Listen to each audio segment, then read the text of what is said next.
Hey, this is Jason Morris with Real Estate Agents That Really Work, and I'm actually back on a call here with James Festini. James is beast mode, and James, so what's been going on, man, since last time we talked? Nothing has changed, brother. And nothing will ever change. It's all about contact. So, a lot of people are like, well, what's the latest thing? What's the latest thing? Well, you go up to the door and knock on it, or you pick up the phone and dial it. Nothing should, there's a lot of gurus out there repeating themselves saying that they got new content, but I can't imagine what's new. Dude, you are the most consistent real estate agent that I have ever seen. I mean, you were there every day. You were on the phones, and I know you're on the phones. I know you're on the phones for a fact because you're doing it Facebook Live. Yeah, that's where I put my mouth, where my money. I don't know. I guess I put the facts on live. I reveal it. I think it's one of the most revolutionary or cutting edge things to do, and that is to say, not only am I, walking the walk and talking the talk, but I'm showing you in real time that it's not, these aren't made up numbers. I'm not just going online and recording a YouTube video about my success. I'm broadcasting my failures, and I'm showing my frustrations. It's almost like the Truman Show, in the sense that I do a lot. I probably am live on the internet broadcasting my efforts 3 hours a day, probably. Probably so, yeah. Yeah, between Periscope and Facebook, yeah. And I always find that really interesting. Like, a lot of agents, I get them call me or they message me and they go, hey, I'm in a slump. Can we talk? Can we, they tell you their story and, and it's something that's about the equivalent of, hey, I fell and scraped up my knee.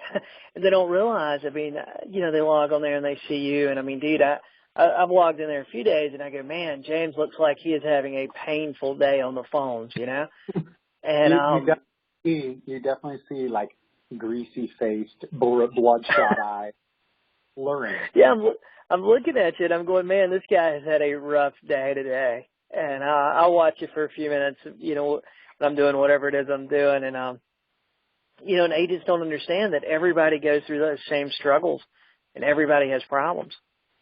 Yeah.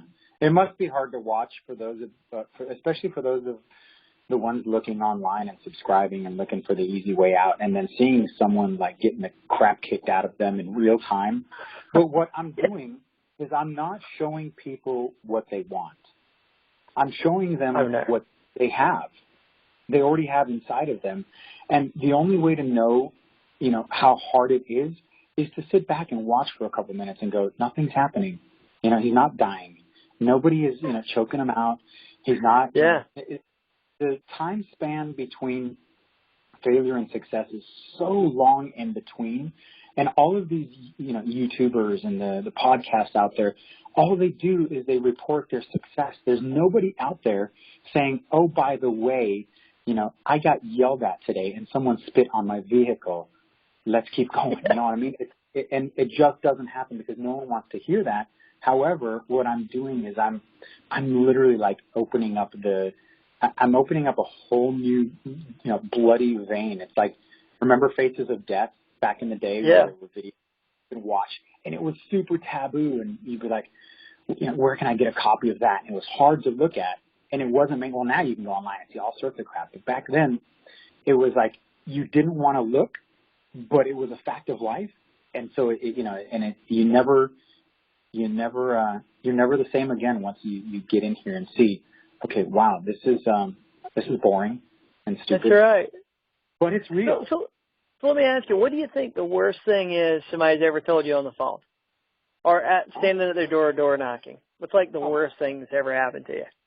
At the door? Well, on the phone, they just tell me to go to hell or, to F off or, are you seriously, is this really how you make a living? There's, what I mean?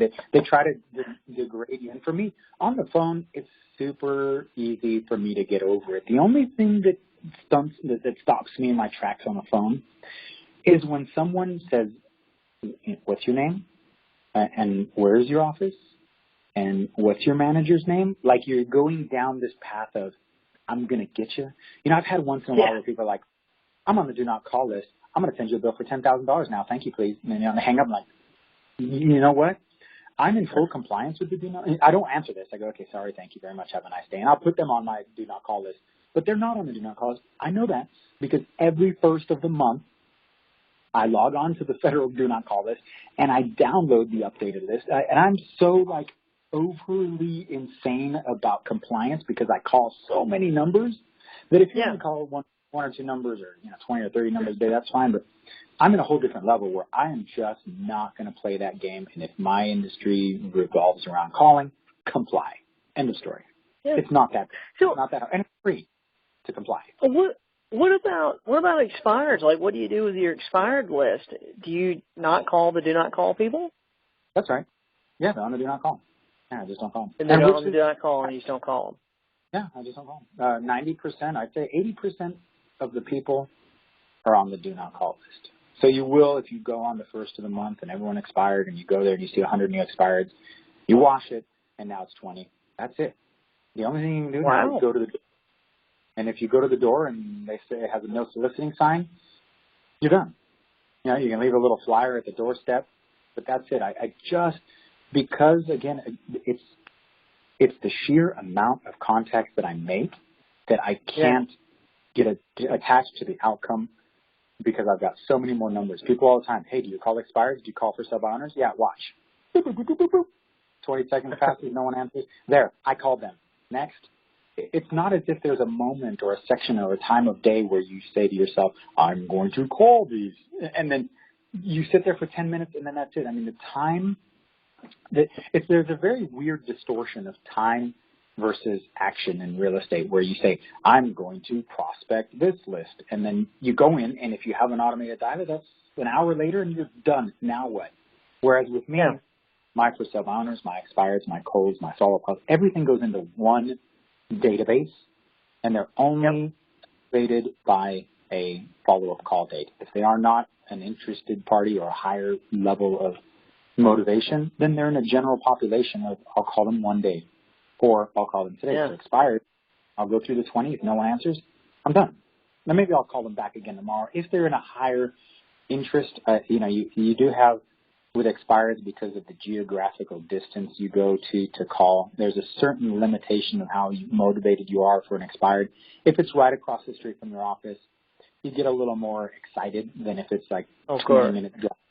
So you have these different levels of interest that you pay. So if it's in my farm that I'm trying to dominate, then I will attach a next call date. So I'll call them back again tomorrow, see if they answer, call them back. And I'll redial it maybe 5-10 times. And if they just don't answer, game over. I'm not going to, pursue it anymore.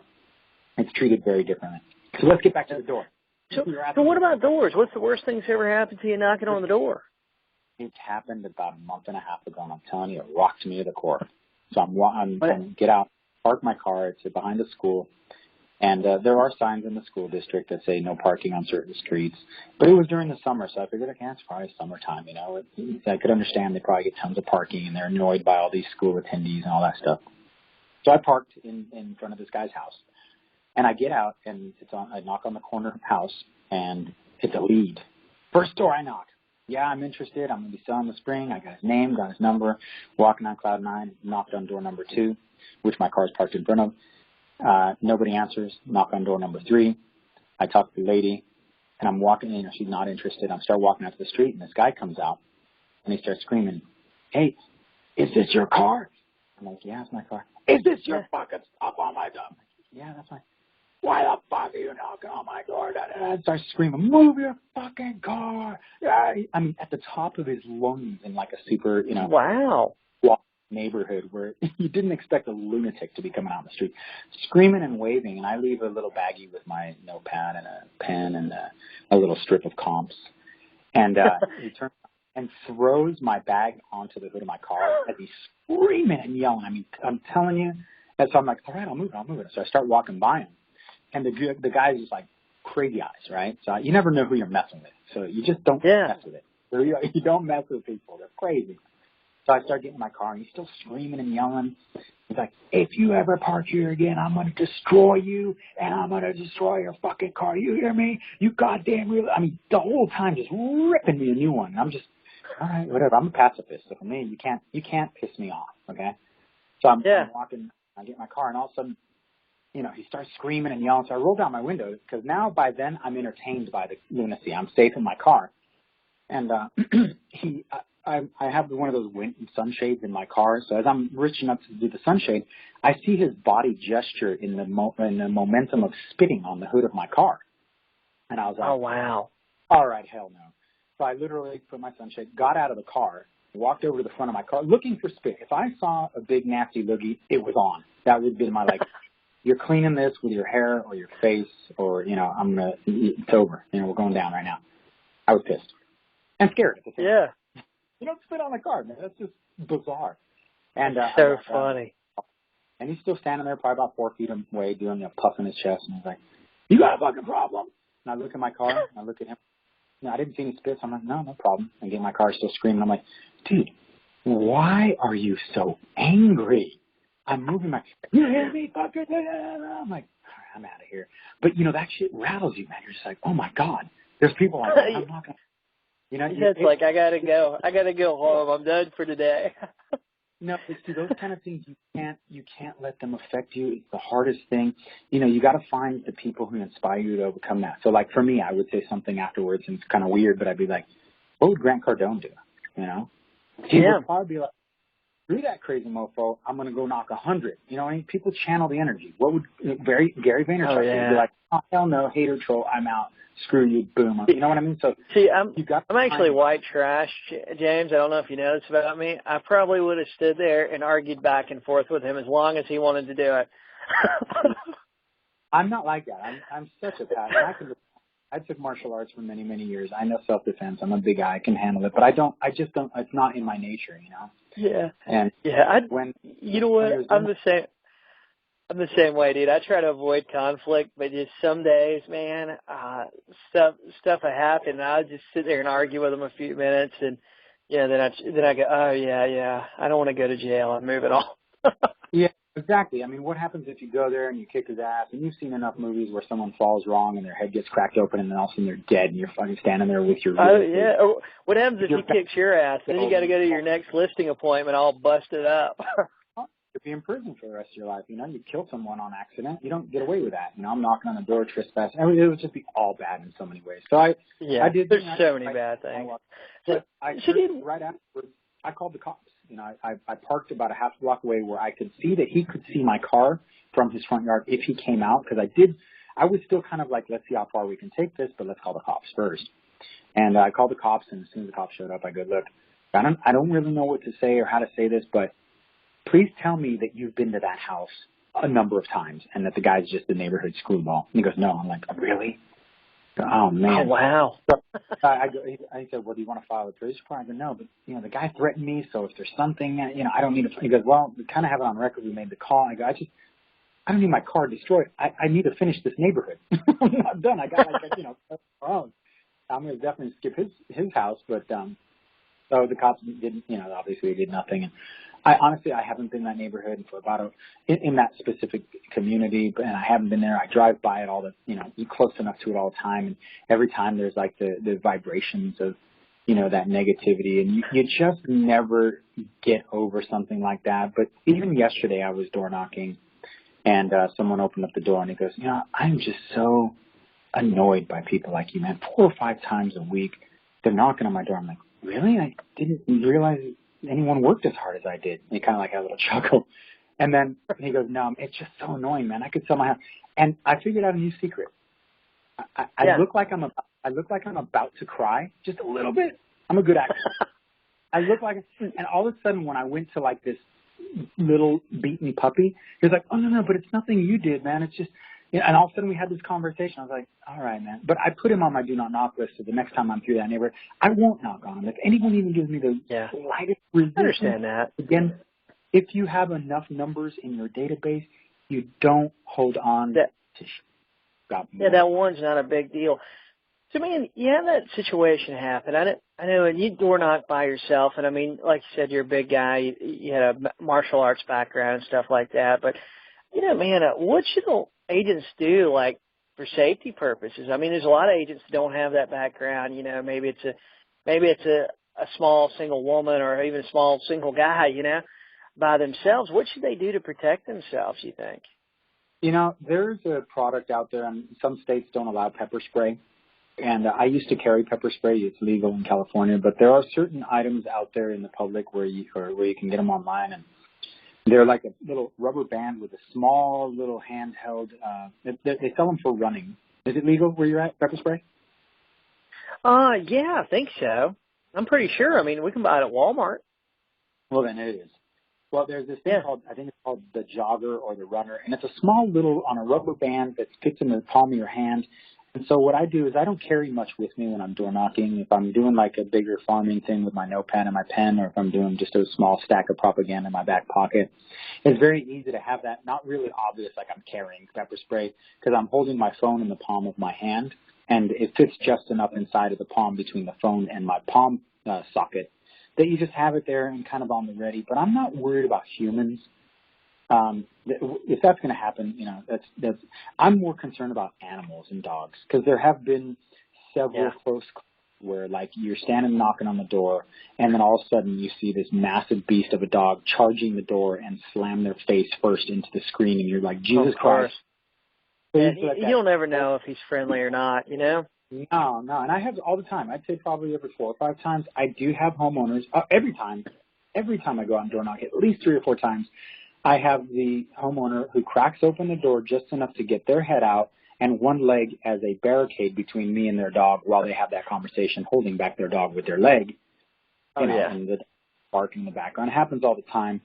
That's probably my only concern. And honestly, I've wrestled with dogs. I've had enough big dogs to know how to defend myself up against a dog. But if you get a really crazy mean dog, you're going to have to take one for the team and let them just chomp down on your forearm, protect your face, and then deal with the consequences. Like, you got to be. I mean, it's crazy to think that, but you got to be ready. But again, it's also going into different neighborhoods. There's certain areas I just wouldn't knock. You just stay away from sketchy places. If they got ridiculously long driveways, stay away from it. If it looks like the Beverly Hillbillies live, deep off the side of the road, chances are they're going to consider you a trespasser with a shotgun. You just have to get a sense for that.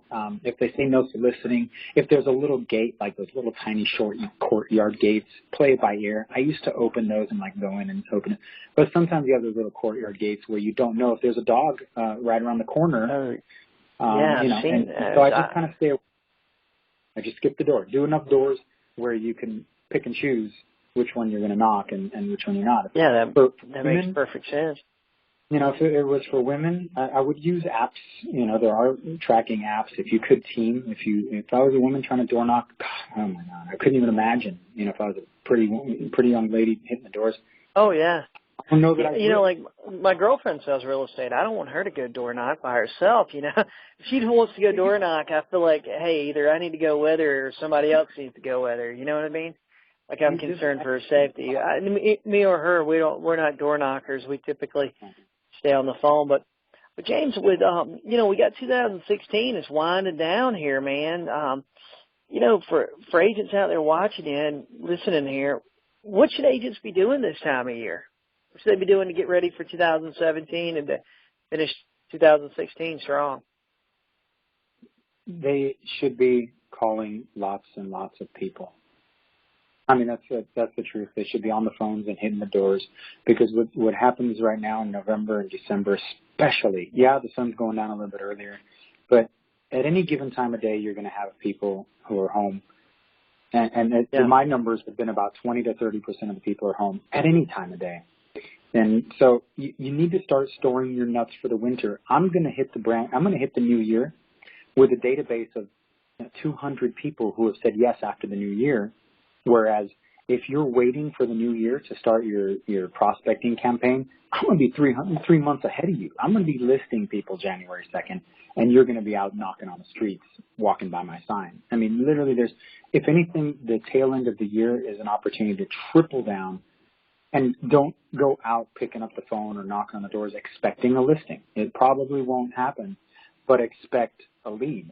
My system is very different in the sense that I never expect an appointment from a cold call. I never expect an appointment from an expired. All I'm expecting is to generate a lead and kind of, keep jabbing until they say, yes, I'm interviewing. Yes, I'm interested. Then you go in for that right hook, if I'm going to use Gary Vaynerchuk's jab, jab, jab. But it's all about the jab. And if you jab enough time, the right hook, you're right hooking the crap out of the new year, Well, speaking of Gary Vaynerchuk, I know we've talked about it. It's been all over, Facebook and all over the real estate world. Gary was talking about how us as real estate agents, that each one of us should be a media company. We should treat ourselves as a media company.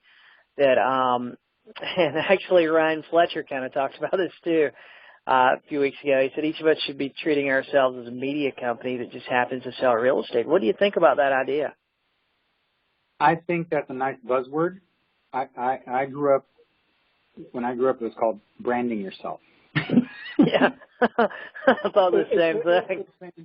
It's the same damn thing. You want to call it a media company, fine. Yes, the tools have changed. You want to call yourself a media company.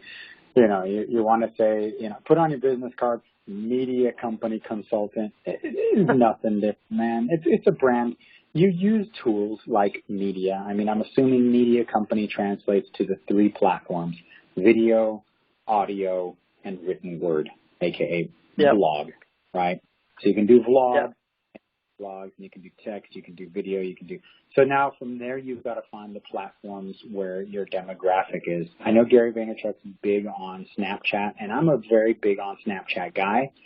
I have yet to see the use in real estate for Snapchat. The only relation to having that is to create those geocodes at a special event, which are ridiculously expensive. I was almost going to buy one for a big event right in my neighborhood, a big festival, but it was several $100s.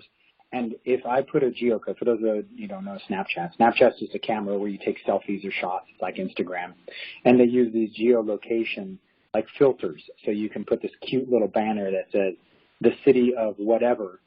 And now you're putting, if you want to brand yourself with those geocodes or use Snapchat, you got to think about the person who's going to go in and say, oh, wow, this place has a geofilter. I'm at this fair.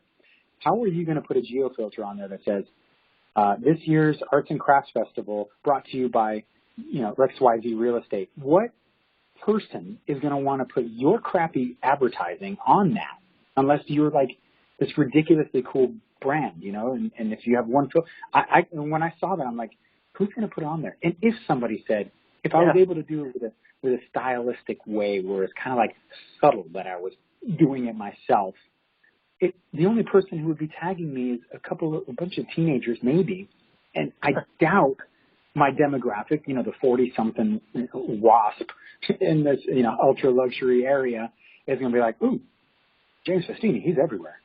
Let me put him on. James Festini's all over Snapchat. I was putting my right. It's a picture frame, and Snapchat. The only purpose that I've seen in real estate is convincing someone to use your picture frame with your brand on it, with your sticker at the bottom. Yeah. And that's tough to do. Those stickers. So you can't. I just haven't seen it yet.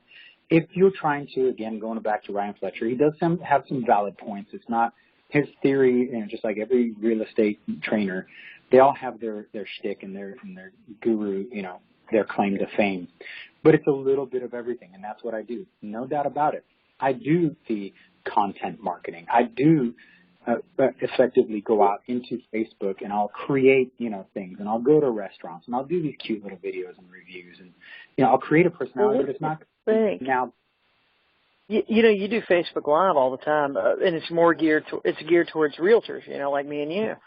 And it's geared towards more real estate training. And I mean, I do these podcasts really geared towards real estate agents that really want to hear what me and you are doing and the people I interview is doing or whatever. But what about creating that content, doing Facebook Live for the general public?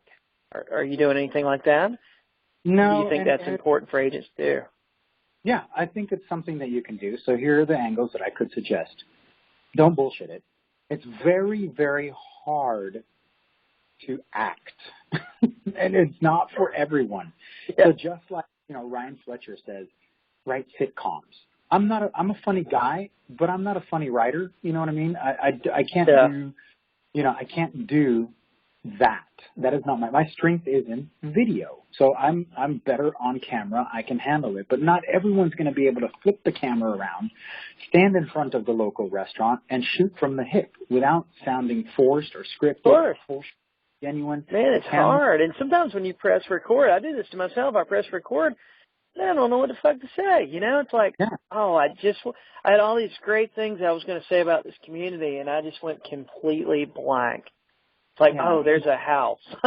It's nice. Do a sitcom, you've got to be a ridiculously good ad-libber. What do they call that word? It's, what's the word? Ad-libbing? Yeah, basically, you got to do, I can't even think of the word either. Improv. Yeah. You got to be a good improv person. If you don't have improv skills, which is 99.9% of the world, and then almost 99.99% of the real estate community, they're not funny, they're not comical, they're not personable.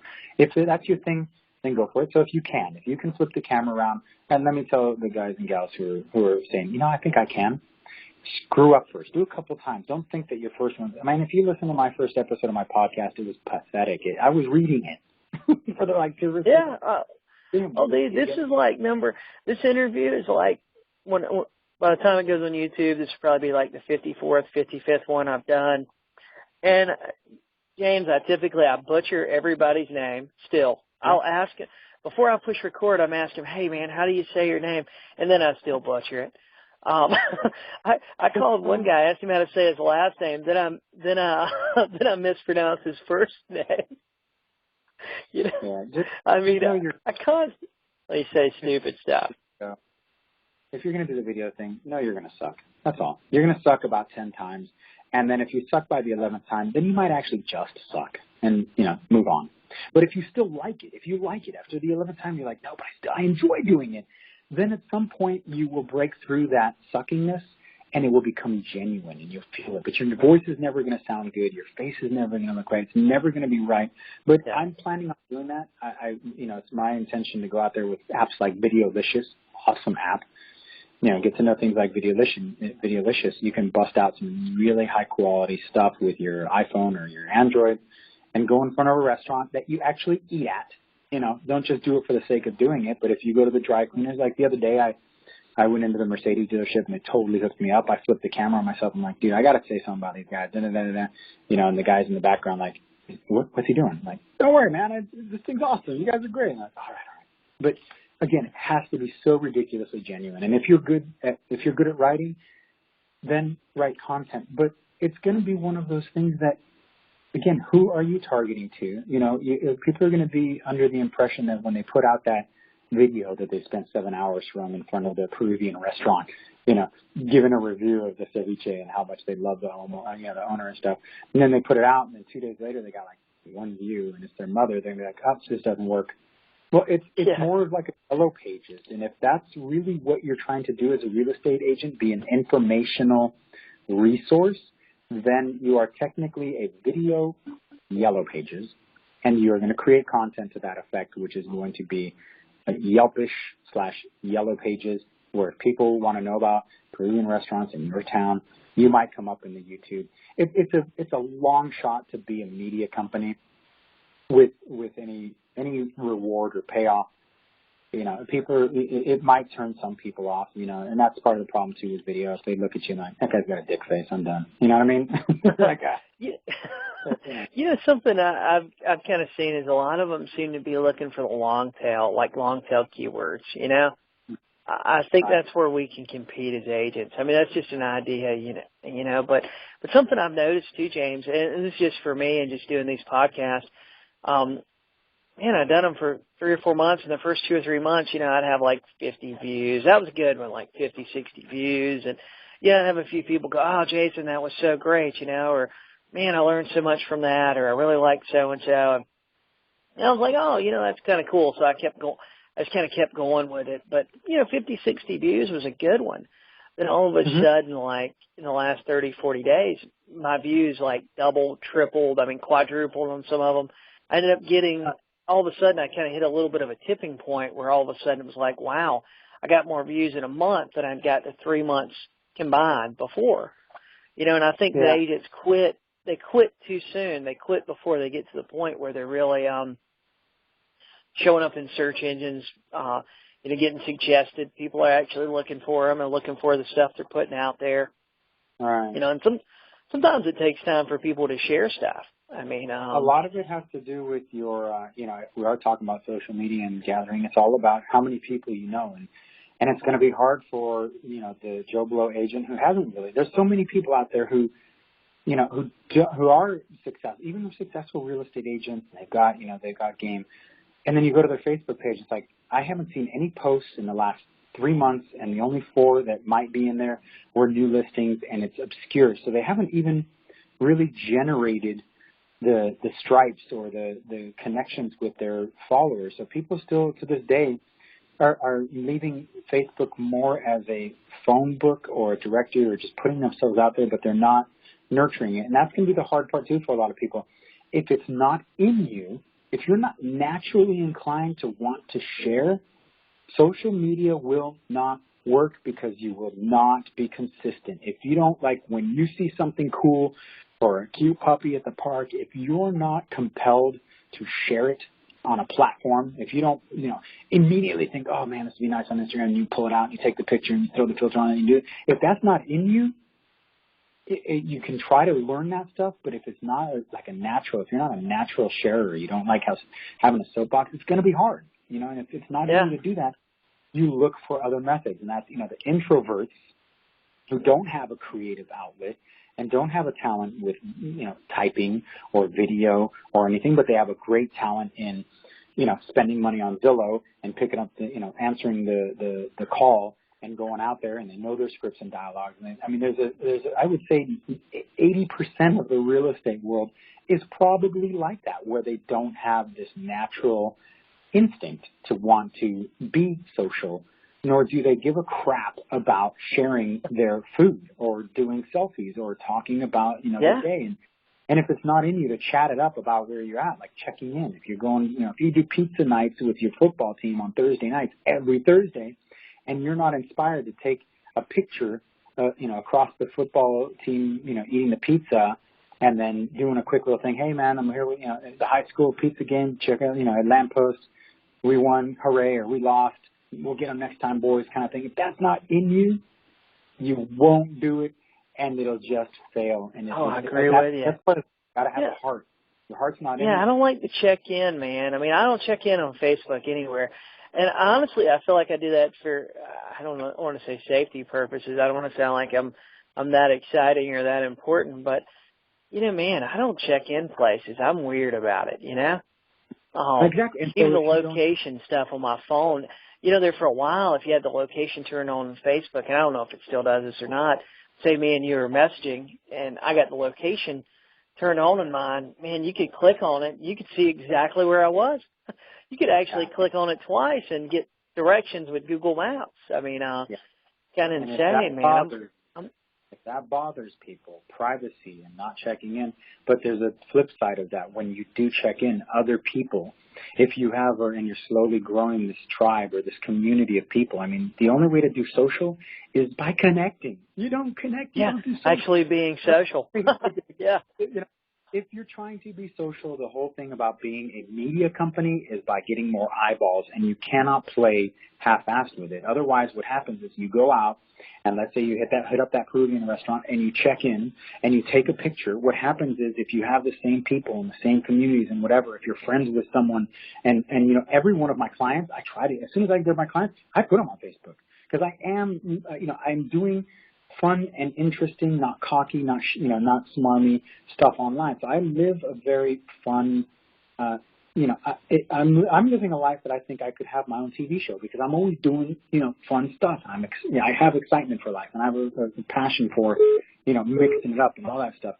And when I hear that, I have a big Facebook following. I mean, I'm up in, several thousands, but I'll accept anyone as a friend. That's part of my problem. I'm filtering out. You know what?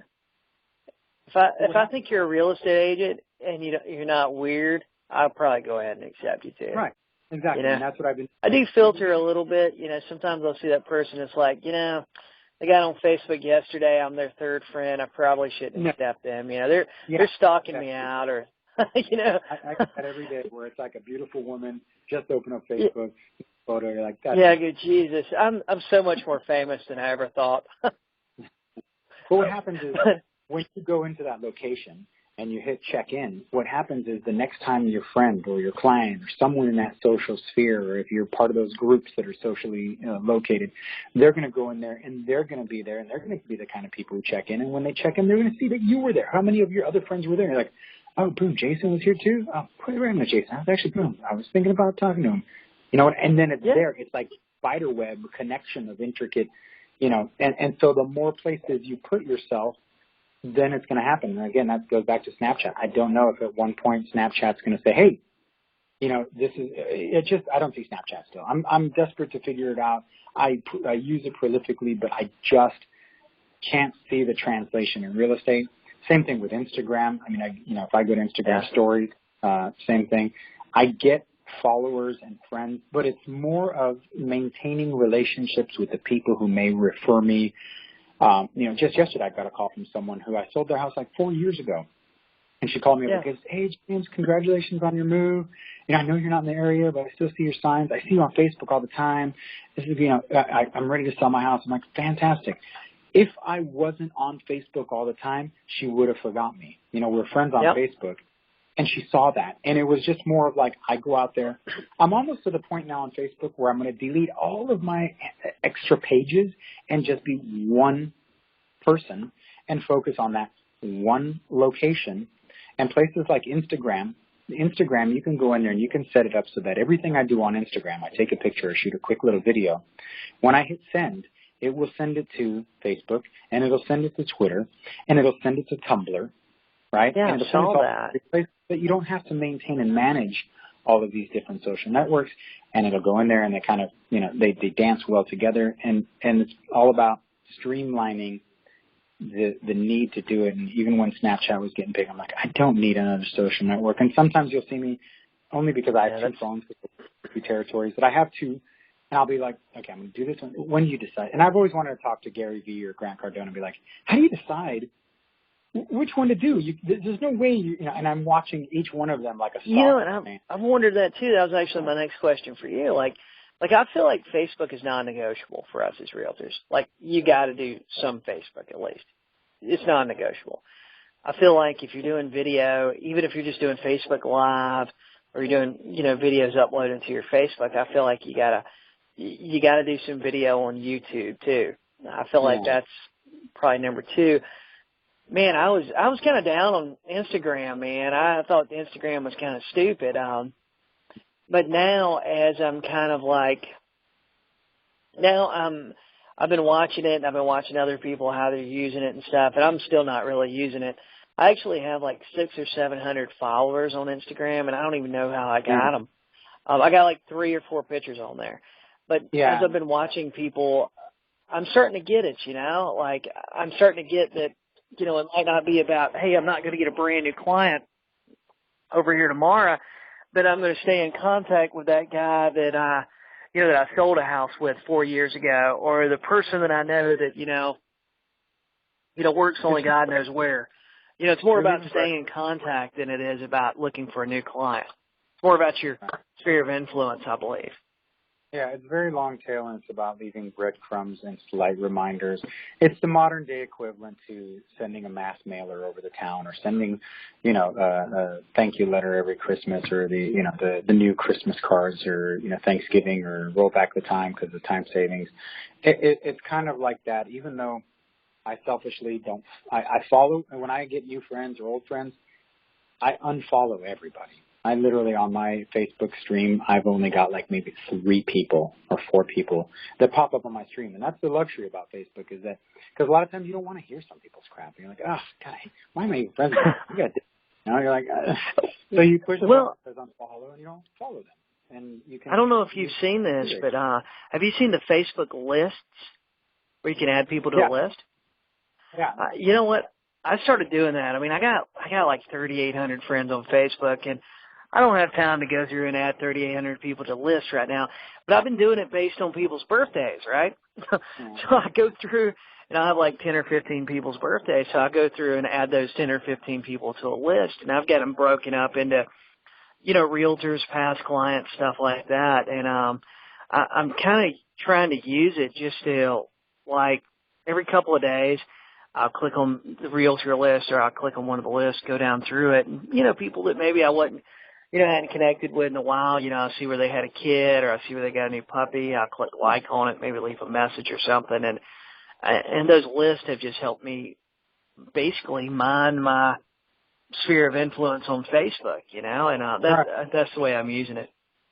Yeah. I mean, as long as you maintain and connect, maintain those connections. But so to answer your question about the media company, you've got to know how to run a media company before you think you're going to run a media company, and it's going to involve a tremendous amount of discomfort, a tremendous amount of failure, and a tremendous amount of patience, and it's very long term. And if you don't have any friends, I mean, I don't. When I moved into this new town, I didn't know anyone, and so I'm slowly, you go into the groups, you make friends here and there. But from your first day in real estate forward, you're gonna create this media company. But all that is just being yourself and finding the interest in sharing beautiful things and wonderful things, just like on Facebook. Why unsubscribe or follow people? Because sometimes people will be like this and that about this politician, and be like, I really don't care, unfollow. Yeah. And it's not like you're unfriending them and you hate them, but you just no longer are interested in this, because I no matter how hard I try, people still, manage to throw crap on my desk, and I'm very selective now as to what I'm listening to and what I'm watching, the YouTube. I try to do the same thing too. I love all the political stuff, man. I get obsessed with it. I mean, not where I'm fighting people online. I'm open to other people's opinions and beliefs and all that stuff. I can see both sides pretty easy of things. And but I thought this election was so. I feel like if we watch everything I call him Bill Clinton, but Hillary Clinton and Donald Trump are doing, I feel like both of them are basically working at, when you look at them online and social media, they're both working Gary Vaynerchuk's playbook. I think he's coaching both sides, actually. When you listen to him talk and then you listen to what's going on, I mean, these guys, we've never seen a presidential campaign with a social media element like we do right now, like we're having right now. And I think there's a lot to learn. Just scroll down through Donald Trump's page. I haven't seen his Hillary as much here, but I think it's just because of their targeting. But scroll down through his page for sure. And, you're looking at what to do with social media and how to build a following through social media. The videos with closed caption, stuff like that. But, man, I tell you what, I hate to end this one, but I know, I think we're going about 45 minutes right now. Man. Yeah. But it's always good talking to you, man. I really appreciate you doing the call with me, and I think you had some really interesting take on social media and what we should be focusing on as agents, man. So James, if somebody wants to get in contact with you, man, how would they do it? What's the best way?